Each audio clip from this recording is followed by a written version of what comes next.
Hey everybody, today Stormgate had its first maintenance period since launching into early access on July 30th of, this year.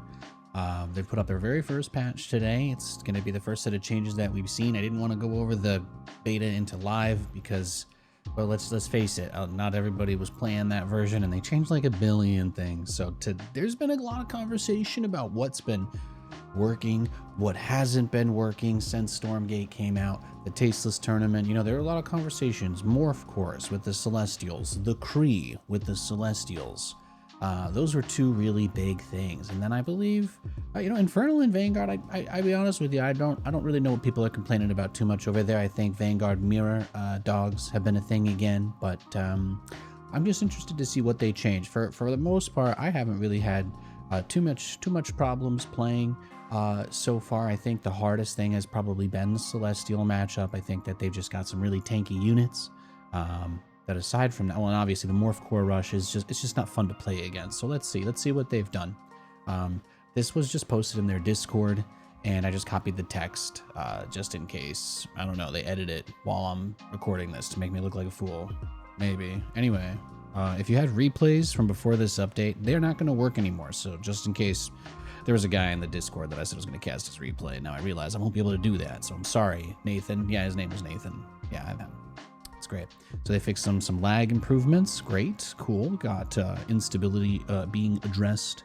That's also fantastic. Faster units pursuing slower units. Okay, I like that. So it looks like they're trying to do something with the unit slot range in terms of you catch up to the unit, you start the attack animation, slower unit gets far enough away that you can't hit them.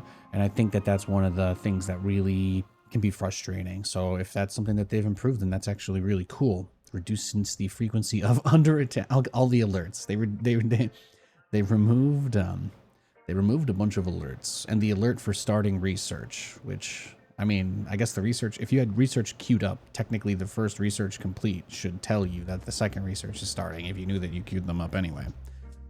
Let's see. Vanguard fixed an issue with helicarrier bombers getting stuck. We are cooking on stream today. Infernal reduced the announcer volume.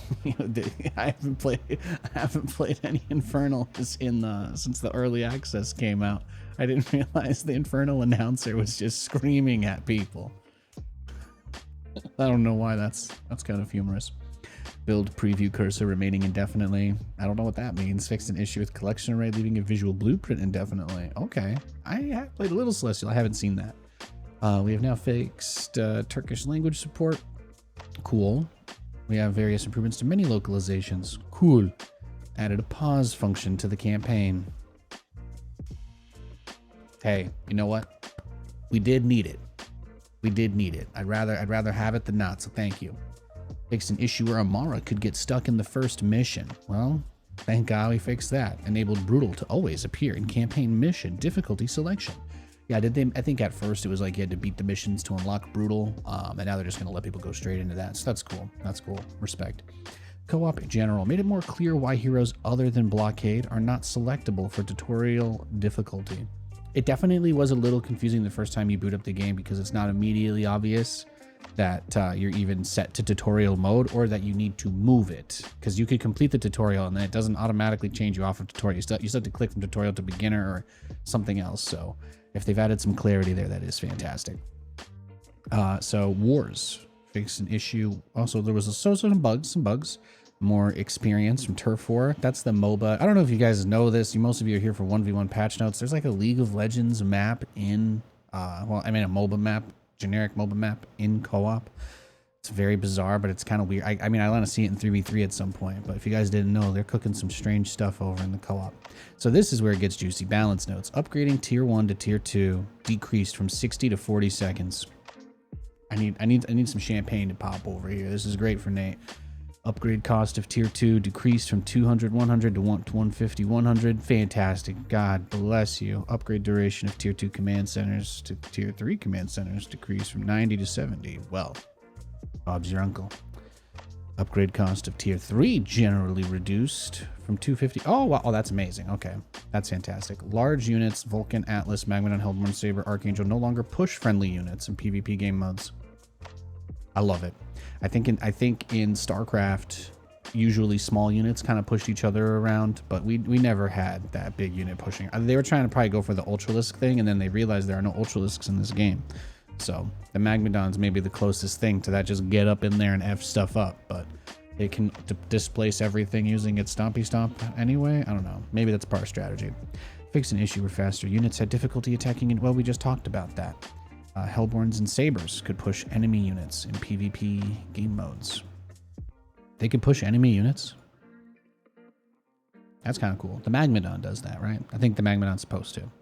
Maybe the other units were not. Creeps fixed an issue where slimes and oozes did not grant a resource. Oh, so now you get money for killing the slimes and ooze? You get a little more cash? I was wondering why they got rid of that. I was like, you still got a little money for killing the individual camp guys in the beta. I don't know why they got rid of that. The debuff left by oozes and slimes no longer deals damage, so you don't take a dot from the creeps now. That's fantastic. I like that.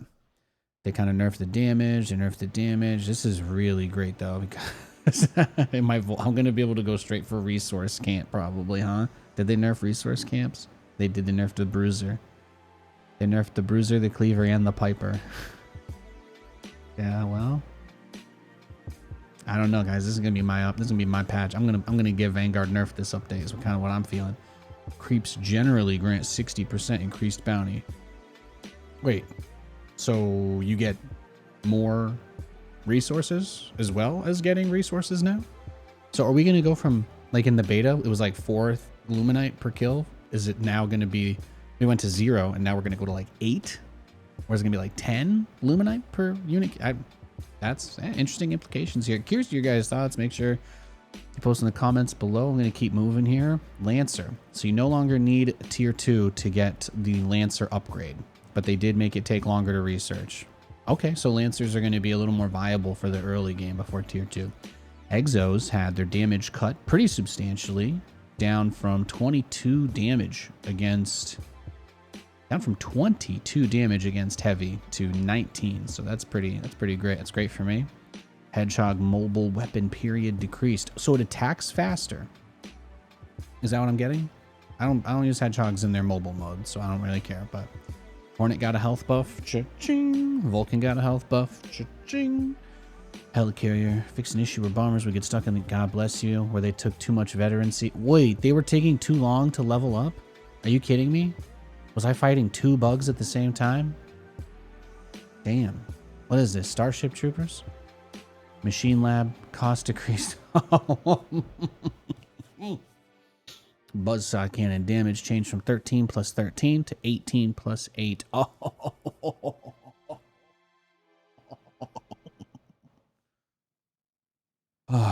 Guys, you know, they don't want to show graphic violence in a lot of the Avengers movies because they make them for children as well as adults, and that's one of the reasons why you usually see them fight versus robots, okay? It's okay to let the robots be killable by things like fire and chainsaws.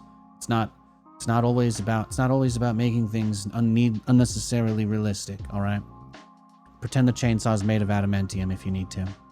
Sundering soul upgrade cost reduced. Great. All right. Brutes are terrible, so any buffs to them I appreciate greatly. Let's go. Let's keep going through the Infernal Changes here. Gaunt Plague Axe research duration increased. So I was wondering if there was an upgrade that got moved down a tier, like the Lancer upgrade, but that's not what I'm seeing. The Reaper Rush research duration increased. So they kind of nerfed the research time on the Gaunt upgrades, but yeah, they nerfed everything, actually, it looks like. Even the speed buff from it. So they generally nerfed late game Gaunts. Mass Gaunt late game has been nerfed, or mid game. I played a couple guys who go Mass Gaunt, but I never lose to that because I'm big Vulcans. So I don't know what it's like to lose to Gaunts. I know what it's like to lose to Magmadons and what's the Spriggans, yeah. Skull of Shedda damage decreased. Oh my god, that's the thing that they throw into your worker line at the start of every game. Holy crap, I hated that. The Master Training, which unlocks miasma, now requires a greater shrine. Cool. Great, fantastic. They nerfed the skull that just blows you up every game. Thank god. Debuff percentage per attack increase. So Spriggans get a buff. So I don't think we've really seen much Spriggan play, so I like that. Hornets got buffed too, so I'm not worried. Harbinger Seismic Slam upgrade. I don't know that I've seen anybody using this, but if you guys aren't aware, there's an upgrade where the heart, you know when people do the Doom Drop Rush, the Doom Dropper guy, that's the harbinger that that unit now it can stun units around it when it lands and to do its unload. So there is definitely utility there, and I think that this patch, maybe we start to see it. Drop play is still largely unexplored in Stormgate. I may be the only person who's ever built an evac in a 1500 plus MMR game so far. I think other people are following me, but I don't think there's anybody else at the top doing it. Let's see, Lash energy cost decreased. Oh, well, I like Weavers. I would like to see the Weaver be stronger. This is awesome. Look at this change to the Weaver. Guys, is the Weaver, are we back? Is the Weaver gang back? That's what I'm feeling here. So now, at first the Weaver did 10% max health damage. So think like Vayne W if you play League. But it only did 5% max health damage versus buildings, which means that the Weaver is like, there's a concept here because of how slow the unit is that it really should be able to justify itself when you go for a big push to actually break a siege or a turtle.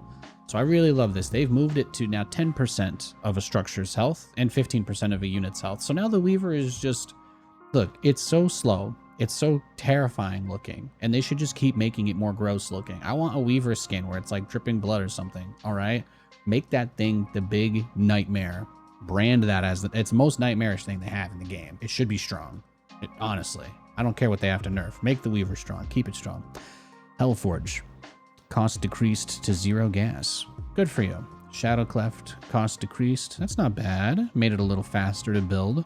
Shadow Cleft. Is that what they use to build the Shadow Flyers that blow up my evacs? You know, they well, they needed some help there, so. Sovereign's Watch can now only be cast on structures within 15 range away from a friendly landed allocation array. Can be cast on a flying arc ship variant now. Damage or duration decreased to 20 seconds and damage increased from 20 to 30.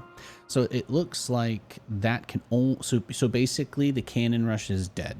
You can only overcharge buildings that are within 15 range of a friendly landed collection array. So you can't just lift up your collection array and send it over there. On some maps, there is still a collection array pretty close. There's still Luminite patches pretty close to where they would try to land the collection array. But in order to do that, it would mean that they have to send their first. That would mean that if they send their first collection array across the map, so they would literally not be mining until they landed that in your base, and then they would be able to build stuff.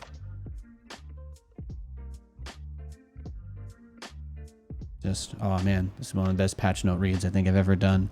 I'm really in my element right now. Can you guys feel it? It's incredible. So they just nerfed the shit out of the Celestial Cheese. It's gone. The Cannon Rush is gone. It's gotta be gone, right?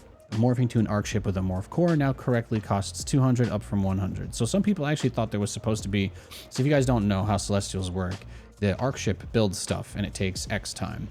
Or the arc ship builds a morph core, which can then go anywhere and build anything. And the morph core takes a while to build and costs a lot. And the difference of the build cost from the morph core to whatever you're making, though, is the cost of the morph core subtracted from it. So once you have the morph core, it's pretty cheap to build stuff and put it down. So the arc ship was the only thing that was actually cheaper to make with a morph core than building with an arc ship. So that is no longer the case. So I guess the guy who pointed that out on Reddit got wrecked. Fate's End now deals 1800 damage over 10 seconds, down from over 15 seconds. So that's a pretty big DPS increase, right? If the damage is dealt over a smaller time frame. They didn't give me a different damage number, so I'm just assuming it's the same one. Guardian Nexus is cheaper. I don't know what that building does. Therium Purifier, that seems pretty self-explanatory. Celestial Hyperdrive upgrade cost cut in half. Good for you. Morph core damage decreased from 8 to 2, 6 plus 6 versus light. That means it doesn't do any damage to turrets at all. So that's great. That's good to know. It doesn't they really won't do damage. Really won't do damage to anything except, well, light units, really. Prism health decreased from 260 to 180. Oh, no longer has bonus armor while rolling. Oh, hang on, I gotta screen.